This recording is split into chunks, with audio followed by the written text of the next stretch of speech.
قيمة العرض من حيث المضامين، من حيث الجودة ومن حيث الوضوح.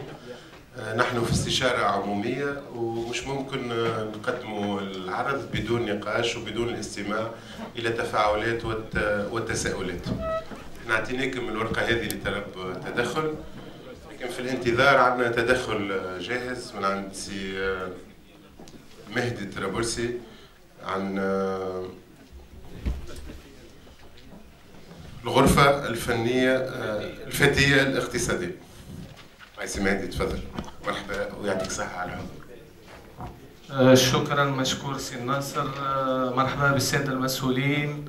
الحقيقة اليوم جيت باش نشوف مترو اللي هو مكسب كبير لمدينة صفاقس. اليوم كأحد أفراد المجتمع المدني نحب نشكر الشركة مش على اللي قدمته اليوم، نشكرها على اللي سبق المشروع. الحقيقة كان عندهم تواجد كبير في وسائل التواصل الاجتماعي، الاستشارات كانت ديما موجودة. الحقيقة نحب نشكرهم على صبرهم، خاطر في بعض الأحيان معناها كانت التواصل مع المجتمع المدني صعيب، حتى في كانوا يتسبوا وكل كانوا يرجعوا برود الدم، يقولوا تفضل يجي بحذانا تنجاوبوك. اليوم نشوف في مكسب كبير لمدينة صفاقس ينطلق بالمرحلة الأولى. اليوم كأحد أفراد المجتمع المدني ناخذوا الموجود ونطالبوا. الحقيقة نطالبوكم أكثر. ماذا بينا المترو كما بدا في تونس بخط وصل اليوم ل7 خطوط، خط الاخر قاعد يتخدم. الحقيقة خدمة ممتازة جدا. ان شاء الله زاد يكون عندنا وعي انه في بعض الاحيان يلزمنا نتخلوا على سياراتنا ونستعملوا المترو. ما يلزمناش اليوم فما شكون يحكي على الامبوتياج في جرة المترو. اليوم انا نوفر لك وسيلة نقل فيها الرفاهية، فتجيك في توقيت معناها محدد، مش معناها كيما الكار تجي متوخر بالامبوتياج. هذه مترو عنده ثنيه واحده، معناها كيقول لك وقت يكون في الوقت نتاعو، يربط جزء كبير معناها من المنطقه نتاع الطلاب. تمنيت الحقيقه سي ناصر والساده معناها شركه المترو، تمنيت المشروع في مرحلته الاولى يوصل حي الانس. انتم خذيتوا كما نقولوا 50% من مشكله الطلاب اللي هي الفاكولتي نتاع ثنيه المطار كل بريسك معناها تتعداو عليها، الناس كل تنجم تستعمل. تمنينا انه يوصل حي الانس.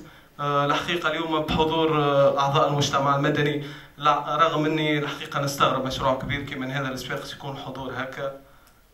كان جا بارتي كوره راه تلقى استاد مليان ولا عبدهم طيشه برا، فهمت.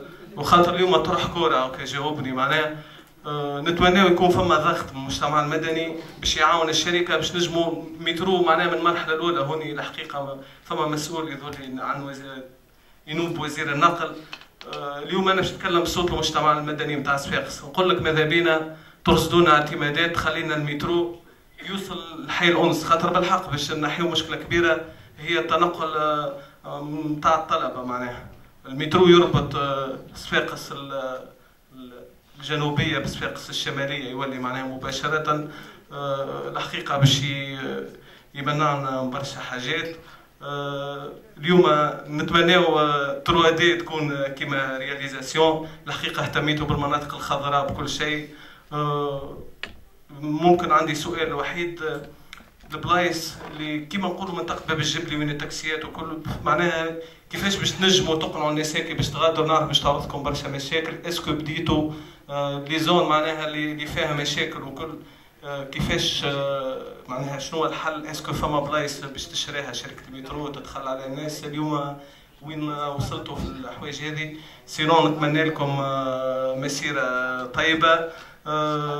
نتمنى كل مشاريع في صفاقس تكون بالطريقه هذه، تكون فيها استشارات عموميه بالطريقه هذه توصل للمواطنين.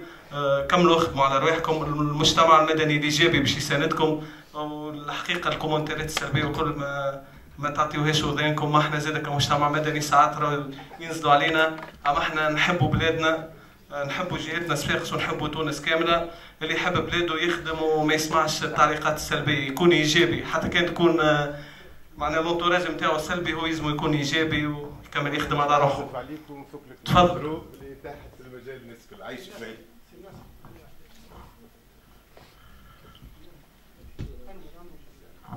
اكيد سي شفيق مش يدخل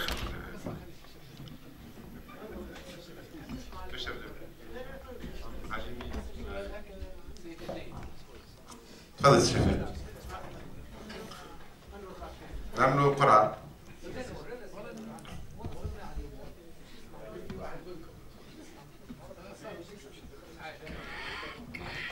شكرا. أنور جبير، مساعد رئيس بلدية، رئيس لجنة الصحة والتراتيب.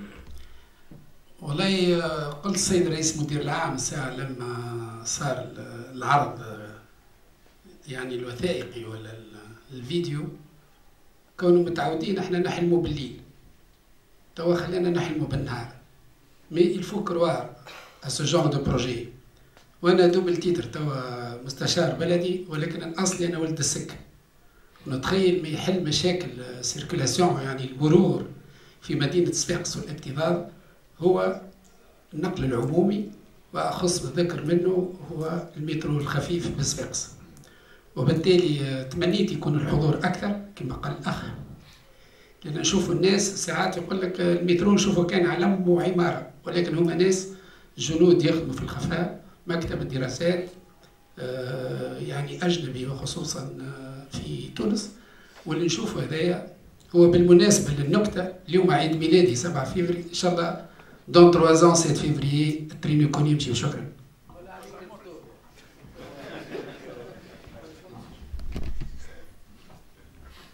شكرا. مرحبا الناس الكل. تحية للقائمين على المشروع هذا. صحيح كما قال حلم، في الحقيقة كابوس، مش هذايا اللي عشناها سنوات معناتها فيما يتعلق بالنقل العمومي، وبالتحديد مشروع المترو اللي عن طريق على الأقل قريبي نعرف أنه في رفوف البلدية من عام 71 وتقريبا يكون جاهز عام 80. حضور اليوم لهنا راني معناتها مساند 100% المجهود اللي تقوم به الشركة، وتقريبا من المشاريع القليلة اللي نشوفوه قاعد يتقدم. إن شاء الله بجنبي ممثل الوزارة تكمل الدراسة منا، تحضرونا الفليسات منا. واحنا هذه الصعوبة اللي نلقاوها. بقى إذا عندي ملاحظات بسيطة، عندنا دوبول في صفاقس اللي هما مستقبل الجهة، منطقة تبرورة، والسيد الرئيس مدير عام الشركة مشكور خذا على عاتقه المشروع نتاع الكار ملتي مودال، ولو ان حبيناه يكون بتدخل مباشر من الوزارة تاخذوا على عاتقها دراسة وانجازا. احنا حضرنا في المجلس اخيرا على ساحة برشلونة، معناتها مبروك عليهم. بقى زاد كيف ماذا بينا نفس العناية نوجدوها لهنا. البول الثاني، وشكرا للمدخل اللي كان قبلي، اللي هو ما نقولش حي الانس انا، اما نقول عندنا هكا البول، المدينه الجديده نتاعنا غاد، وهكا القطب التكنولوجي، وهكا المدينه الجامعيه اللي ما هيش ممكن ليها لا باش تتطور الا بالربط. دونك باش نبداو نستناوها هي حتى تكبر اكثر، وما تنجم تكبر اكثر وتتطور الا ما نربطوها. دونك هذايا ماذا بينا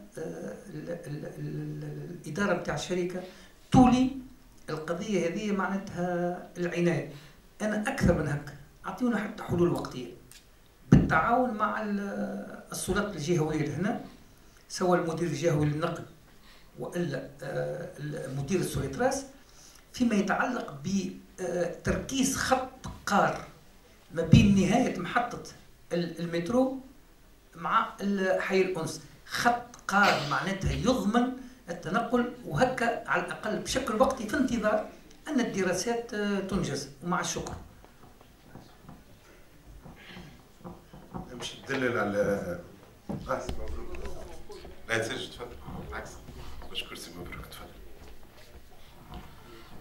شكرا. قبل كل شيء نحب تحيه للناس اللي قاعده تشوفوا، خاطر après un bombardement معناها تاع quelques des interventions. On remercie le bureau d'études les interventions تاعو. دونك تحيه للناس اللي قعدت، والناس اللي حضرت على الاول. انا جوست حبيت قبل كل شيء نشكروا شركه المترو، نشكروا مكتب الدراسات على الخدمه اللي تقدمت.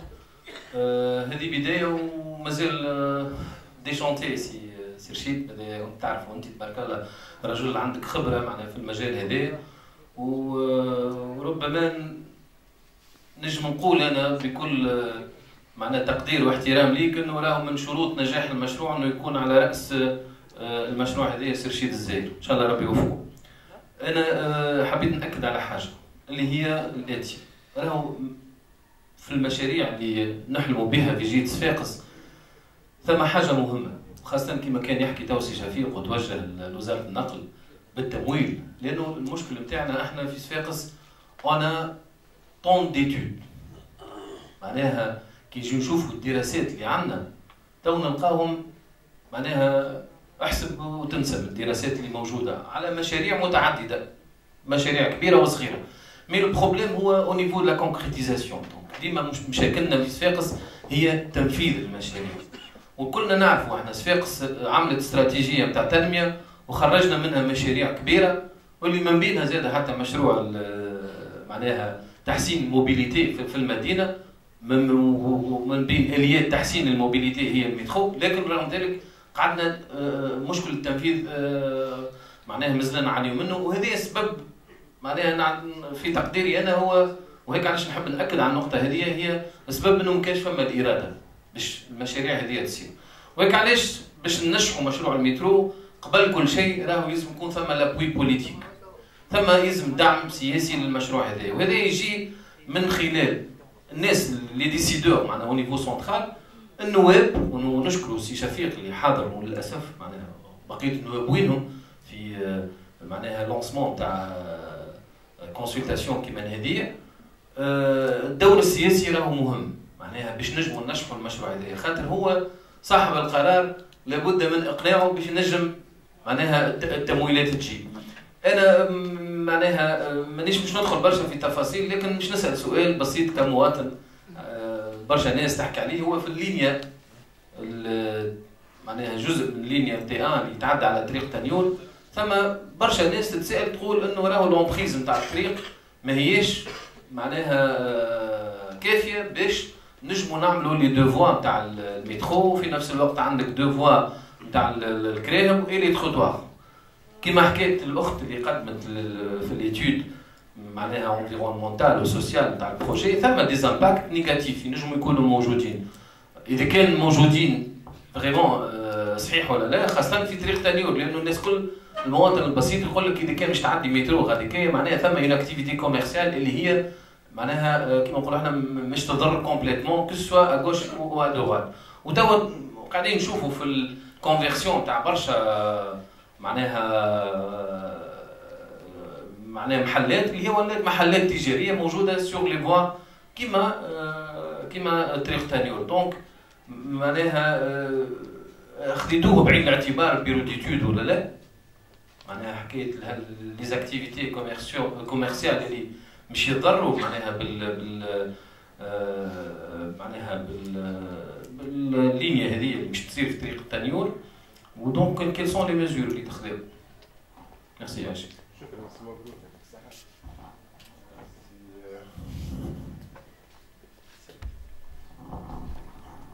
عبد المجيد خماخ.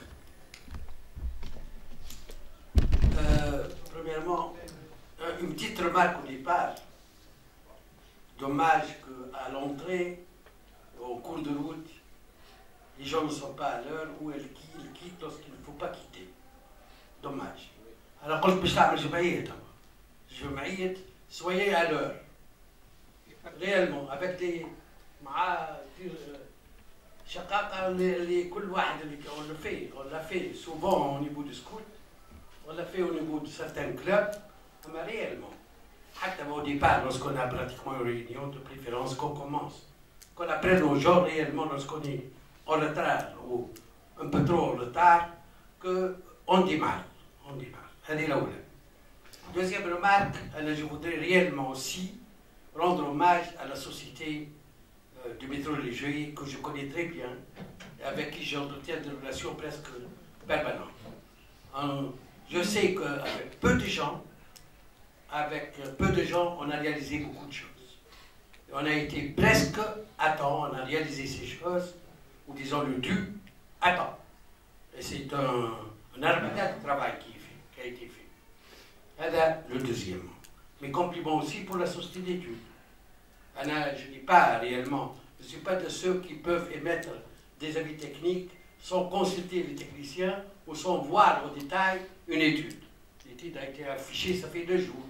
Donc je vais prendre du recul, demander pratiquement à la populace, la petite population pratiquement avec qui nous cohabitons au niveau de la société civile, pour voir un peu essentiellement les outputs.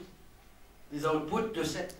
On ne va pas voir avec la population les côtés, les questions techniques. Et on aura aussi à consulter quelques, je ne dirais pas experts, des gens qui connaissent un peu, au moins le chemin de fer en général, pour nous donner leur avis technique. Et donc ça sera, au niveau de la DDS, il y aurait un retour, pratiquement de point de vue, une fois qu'on a lu pratiquement ce qui a été affiché. Et je demanderai à Chid s'il y a possibilité d'afficher ceci. D'afficher aussi, oui, pratiquement une vidéo qui est complète, qui est significatif, récapitulatif. Il est réellement positif. Il simplifie la compréhension pratiquement de...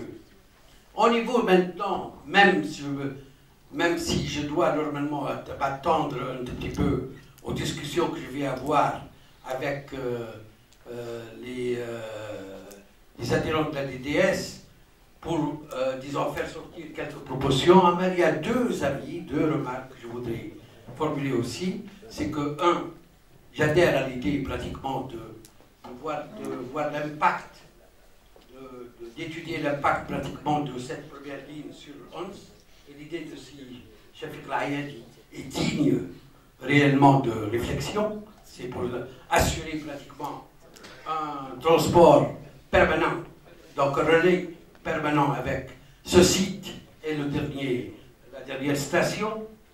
Et une deuxième question que je poserai pratiquement à tout le monde sous forme de question, et c'est qu'au niveau de certains tronçons de route de Liour, voyez un tout petit peu davantage s'il y a possibilité à ce que la voie soit double des 2 côtés.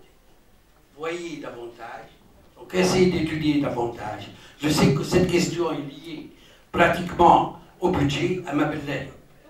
Qu'on fasse réellement ce pas, au moins pour qu'on voie un peu si c'est inconvénient, parce que je sais qu'au-delà pratiquement des problèmes techniques, au niveau aussi du comportement du citoyen, on ne respecte pas beaucoup le trafic.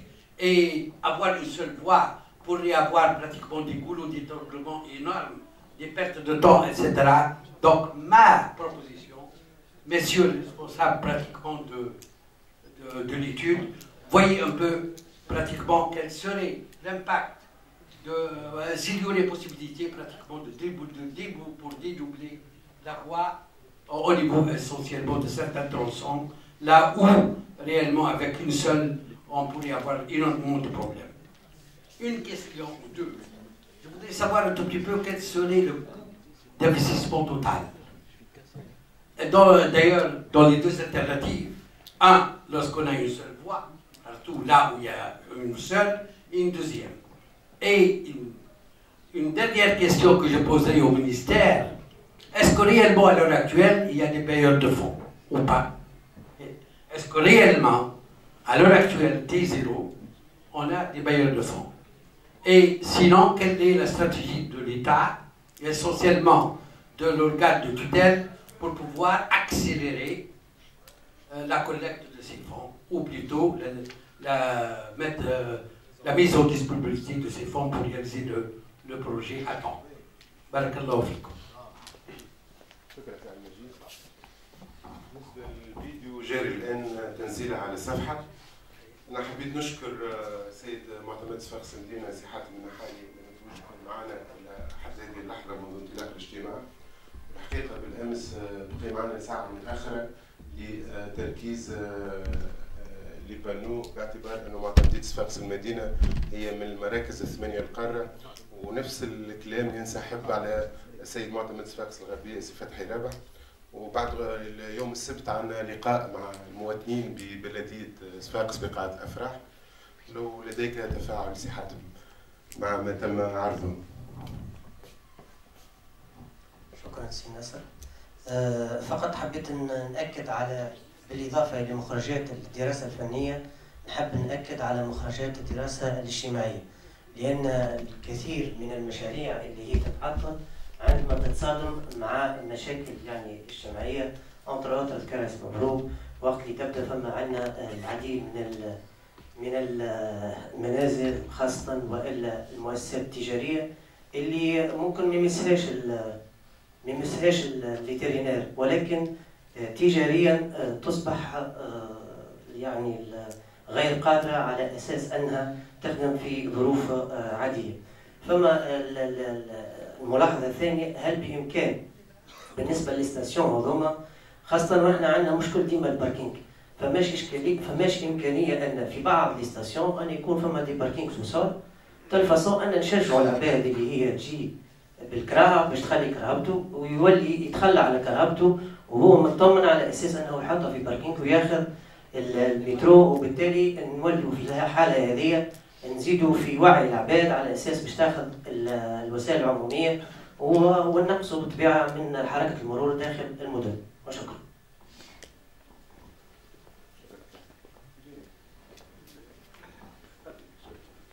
وفي الحقيقه كان وصلنا للمرحله هذه بفضل تعاون كبير من عديد ادارات الجهود، ومن اكثر ربما الادارات المداخله والمقاطعه في المشروع مش يكون معنا على امتداد المراحل القادمه، وحتى اكيد هي وزاره التجهيز. ومحظوظين اليوم معنا السيد مدير جهوي التجهيز، اكيد عنده تفاعل وعنده ما يقول في معناها في علاقه بما تم عرضه وتقديمه. شكرا بارك الله فيك. Mes compliments pour le bureau d'études, pour le travail effectué. Je ne veux pas rentrer dans les détails techniques puisqu'on a assez de temps pour les étudier et pour répondre à quelques questions et puis pour peut-être suggérer d'autres alternatives. Mais par contre, je vous propose à vous aussi de créer une cellule d'écoute et d'accompagnement socio-économique. Et puis qu'elle sera à l'écoute des citoyens qui seront impactés par le projet en lui-même. C'est-à-dire sur l'ensemble du projet, on va certainement avoir des impacts sur les citoyens. Et puis,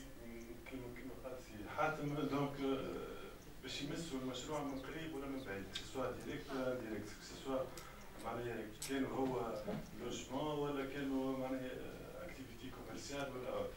Donc, je vous propose de créer une cellule d'écoute qui sera unique, comme un bureau unique, à laquelle s'adresse le citoyen pour lui faciliter les voies réglementaires pour l'écouter premièrement et pour répondre à ses questions et puis répondre peut-être à ses besoins au cas où. Et puis, je vais aussi vous attirer l'attention sur un point aussi, puisqu'on est en train d'intervenir dans un milieu purement urbain, 100% urbain. Donc, je vous propose aussi d'imaginer une simulation et de proposer une alternative de plan de circulation de déviation, puisqu'on va intervenir sur la route de Ténure, et puis au centre-ville, donc peut-être aussi imaginer des plans de déviation de circulation pour justement la bonne gestion et la bonne marche de l'exécution, des phases d'exécution du projet. Et puis un troisième point aussi, c'est le phasage, d'étudier aussi le phasage de libération des emprises, puisque là on va intervenir sur 13 km, donc c'est assez long et c'est assez lourd aussi dans un milieu urbain. Donc c'est pour ça peut-être le phasage qui a été proposé, peut-être l'approfondir un peu plus. Et merci.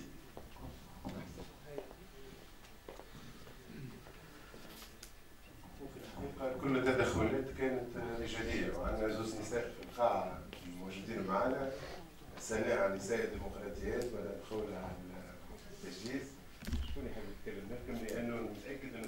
صفاقس ويتوجه لكافة الشرائح، للكبير للصغير للمرأة، وأكيد المرأة عندها حاجيات خصوصية تجاه هذا المشروع.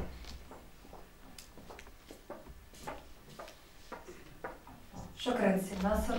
سناء عزيزي عن نساء ديمقراطيات ومواطنة وموظفة، ونحب نشكر كل جنود الخفاء في هذه الشركة اللي هم الموظفين اللي وصلونا للمرحلة هذه، ونشكر زاد مكتب الدراسات اللي قدم لنا